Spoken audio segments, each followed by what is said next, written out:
గోవిందరాజ స్వామి. Okay sir. స్వామివారు తిరుపతిలో తర్వాత మన ఓరుగల్లులోనే. తిరుపతిలోనేమో స్వామివారికి 2 భార్యలు. ఓకే. వరంగల్లో 3, శ్రీదేవి, భూదేవి, లీలాదేవి. అవి స్వయంగా వెలిసిన గోవిందరాజ స్వామి. ఇక్కడ నామాలు ఉన్నాయా? ఓకే.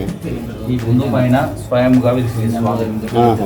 ఇది 11వ శతాబ్దం కింద స్వామివారి చౌలమహారాజు అంటే రాణి రుద్రమ్మ కాకతీయుల కాలం కన్నా ఫస్ట్ స్వామివారు కోనేరు పుడిక తీపిస్తుంటే అప్పుడు పురాణంలో చెప్పారు.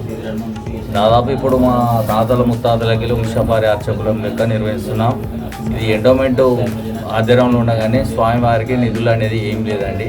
ఉపదీప నైవేద్యాలు కూడా మేమే అర్చకులం కలిసి మన తాతలకెళ్ళి వస్తుందని వంశపార్యంగానే మేమే అన్ని కొనుగోట్లు వేసుకుంటున్నాం. ఇది స్వామివారి బ్రహ్మోత్సవాలు చైత్రమాస పౌర్ణమి రథోత్సవం. స్వామివారి సిటీ మొత్తం 5 రోజులు స్వామివారి ఊరేగింపు అవుతుంది. మనకు శ్రీరామనవమి నాడు కళ్యాణం అవుతుంది. ఉగాది తర్వాత 4 రోజుల ముందు పంచమి నుండి అధ్యానోత్సవాలు జరుగుతాయి.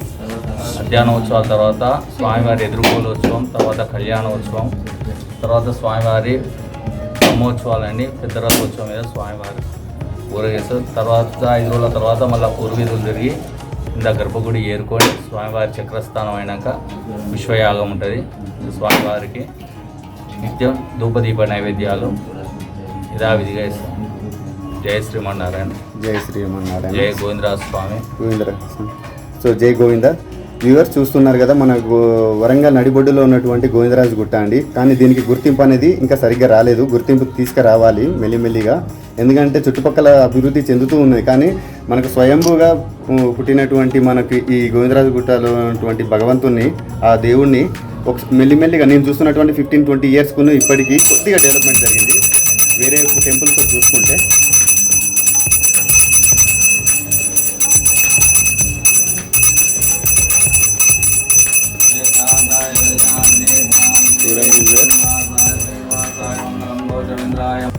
ఈ లోపల మండపం ఉన్నదండి. ఈ లోపల కళ్యాణ మండపం ఉంది. స్వామివారి కళ్యాణం జరుగుతుంది. ఓకే.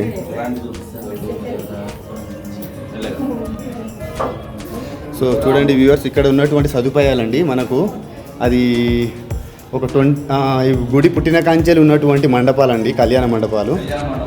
స్వామివారు అమ్మవారు కూర్చుంటారు.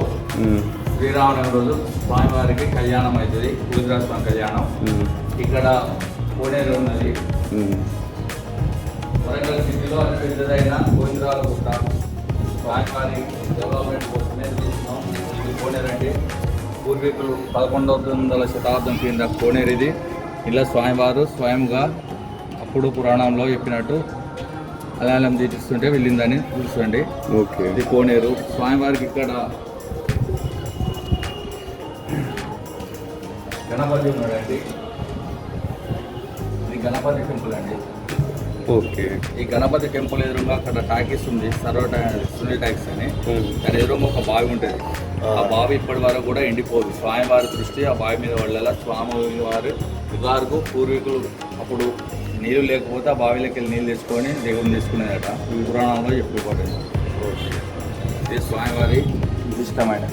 సో చూస్తున్నారా వ్యూవర్స్, ఇక్కడ మనకు ఒక కోనేరు ప్లస్ అలానే ఒక బావి ఉంది అన్నట్టు. సునీల్ థియేటర్కి ఆపోజిట్లో ఒక బావి. సో అది పూర్వకాలం నుంచి ఇది సేవ కోసం నిర్దేశించబడింది కాబట్టి ఆ బావిలో నీరు ఇప్పటికి కూడా ఇంకబట ఎంత కరువు కాటకాలు వచ్చినా. ఎందుకంటే దేవుని యొక్క చల్లని దీవెన ఆ బావి మీద, ఆ గుడి మీద ఉండడం వల్ల. చూస్తున్నారా వ్యూవర్స్, వచ్చి 2 నిమిషాల లోపల మన యువ భక్తుల జనం కూడా తాకిడి పెరిగింది చల్లదనానికి, వాతావరణానికి. బ్రదర్స్ ఏం చేస్తారు బ్రదర్స్ మీరు? అదే ఎల్కేజీయా యూకేజీయా? ఎక్కడ bro? Which college? College name? I'm also belongs to Pajipet candidate, citizen of people. మీరు ఎక్కడ అందులో చదువుతారు? లైవ్లో వస్తున్నారు మీరు. ఏం పేరు? చోటు నామ్దేవ్. ఎక్కడ? ఎవరు సొంతూరు? సంగారెడ్డి. సంగారెడ్డి బిడ్డ. నువ్వు బిడ్డ? రాజు. ఏ దేశానికి? సంగారెడ్డి. Thank you. ఆ మాత్రం క్లారిటీ ఉన్నది. నువ్వు? అరుణ్. జనగాం ఓంకార్ ఓంకార్. సంగారెడ్డి రాజారాం తాండ ఓకే ప్రీస్ట్ అవుతావా కొంపతీసి విష్ణు